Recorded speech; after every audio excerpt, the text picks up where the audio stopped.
Hey there, welcome back to Special Educators Resource Room podcast. I'm Jennifer from Positively Learning. Thanks so much for being here. Today, we're not talking about data. We're not talking about burnout. We're not even really talking about independence directly. We're talking about bottlenecks.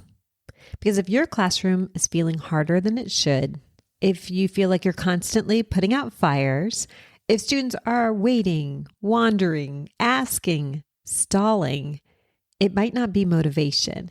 It might be a bottleneck. And once you start seeing them, you really can't unsee them. What is a bottleneck? A bottleneck is just the narrow point in a system where everything slows down. So think of traffic. The highway's moving fine until all the lanes try to merge into one. That merge point, that's the bottleneck. In a classroom, it might look like students who are waiting on you, students who can't begin without verbal instructions, one adult being the gatekeeper for everything, not on purpose, it's just happening. A bottleneck might also be materials that are not ready, transitions that stretch out way longer than they should, or maybe it's 5 students lined up at your small group table while you're teaching, and the rest of the class is disengaging. That's not random chaos. That's a system that is narrowing. And when systems narrow, behavior might fill the gap. So instead of asking, what's wrong with my students? Or even, what am I doing wrong? We can ask, where is my system narrowing? Now that we're clear on what a bottleneck is, let's break down 4 common bottlenecks you might see in the classroom. Bottleneck number 1, you are the start button. This one is incredibly common. I know it was me. It looks like students are looking at you before doing anything. You might be saying, okay, go ahead, all day long. Independent work is not really starting until you walk over closer, and the room kind of freezes when you step out. It isn't laziness. It might be a little learned dependency on your cue. And honestly, it's happening because you're really good at your job. You prompt quickly. You clarify fast. You prevent confusion before it starts spiraling. But over time, some students might start internalizing that nothing begins until the adult activates it. And the hidden cost is you really can't step away. You really can't quietly collect data while everyone's working independently. And you might not feel like you can handle one situation without everything else pausing. The classroom runs at the speed of your voice. So instead of removing support, we're just going to relocate it.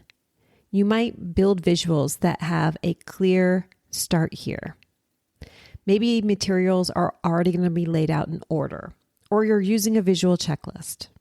You may have tasks face up and ready, and a finished bin that signals completion. Even something as simple as laying materials out left to right might reduce hesitation.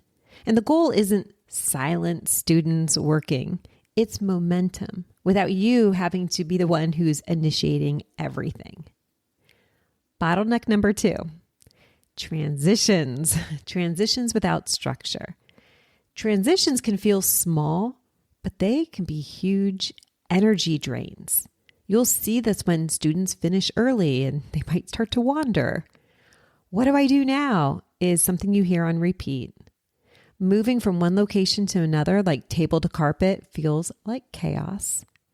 You find yourself repeating directions multiple times, and lining up to go anywhere takes forever.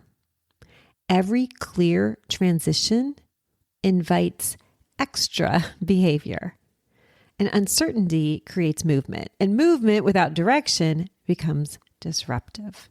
If transitions are relying on you using verbal reminders instead of the way the transition is designed, they can break down fast. So instead of saying, clean up and come to the carpet, you might want to try building out a physical sequence. This is the structure. Number 1, put materials in the bin. Number 2, stand. Number 3, push chair in. Number 4, walk to tape to square. Number 5, sit. It's visual, it's predictable, it's repeatable. And then you can add transition strips, timers, assigned transition jobs, taped walking paths.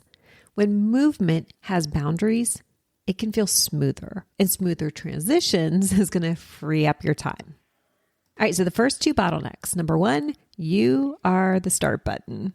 Number two, transitions.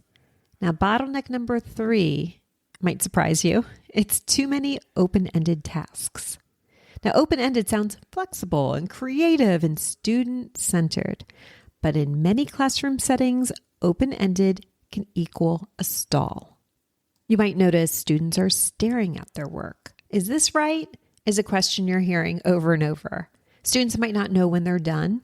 They might avoid starting, or they might be asking, how many do I have to do? Open-ended tasks can be a bottleneck because they require executive functioning, planning, initiation, monitoring, closure. And when the boundaries aren't obvious, hesitation can creep in. And hesitation starts slowing down everything. So here's what you could try. Instead of saying, complete this page, you might want to try, complete 5 problems. Answer 3 questions. Match all 8 cards. Even better, making the ending visible. Clip cards with a set number. Task boxes that empty out. Work systems that have a clear finish. When students can see the end, they can move toward it faster. Clarity is going to create that flow. So open-ended tasks are not the problem. It just might be that either your students aren't ready for it, because we're still working on executive functioning, or there just needs to be a few boundaries put into place to avoid a bottleneck. All right, the fourth and last bottleneck. This one's tough. Adult over help. This one's subtle. And honestly, it feels a little uncomfortable because it's coming from a place of good intention. It's coming from care. It shows up when adults are prompting immediately, when silence feels awkward, and we jump in to prevent frustration. We're narrating every step. That was my specialty. And we correct before a mistake fully forms. It feels supportive, but it could be trained dependency. And the classroom can slow down to the speed of adult prompting. And if one adult is tied up, then everything starts to stall. So we could reduce language. We could point before speaking, wait 5 seconds, use gestures, let visuals do the work, and define productive struggle with your team. And that's tough. I know you know what productive struggle is. I know what it is, but we need to make sure it's clear to everyone in the room. Not every pause needs rescuing. That productive struggle is sometimes where the magic happens. When students are attempting before asking for help, pace is naturally going to increase. Less talking, more system. Those are the 4 most common bottlenecks. And here's the key. You don't have to fix all 4. You just need to find the narrowest lane. This can come from quick observation. You can ask yourself, where are students waiting? Where am I finding that I'm repeating myself? Where does the energy dip? Where do the transitions stretch? Where does everything feel like it's depending on me? That's going to be your bottleneck. That's the one you widen. Systems improve when we target those bottlenecks. We're not going to totally reconstruct everything. When bottlenecks start to widen, students are going to move faster. Independence is going to increase, and unwanted behavior will most likely decrease. It might look like adults talking less, energy lasting longer, and the room just feels smoother. It's not quieter, it's not perfect, it just feels lighter. And lighter classrooms are sustainable. You don't need more strategies. We just need a better flow. And when the system carries more of the load, you're going to be carrying less. So if your classroom feels harder than it should, look for the bottleneck. It's probably not your students. It's probably not you. It's the narrow point in the system, and systems can be widened. Sometimes that widening is small, just adding one visual, one tighter transition, one clearer task boundary. You don't need to redesign your whole classroom. We're just relieving the pressure at that tightest point. So this week, don't overhaul. Just observe, adjust one lane, and see what shifts. You don't need to be working harder. We just need to get a better flow. Thank you so much for listening. If you are enjoying these topics and you want to learn more, I am having so much fun posting podcast episodes every week and also very quick YouTube videos, like 4 minutes or under. You can find both of these over at YouTube on Positively Learning. I'm going to put a link in the show notes. Thanks again, and I'll catch you next time in the Special Educators Resource Room. Thanks so much for tuning in, and I'm dying to ask, what'd you think?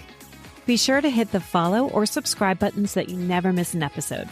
You can find the show notes and links for everything mentioned in this episode at positivelylearningblog.com.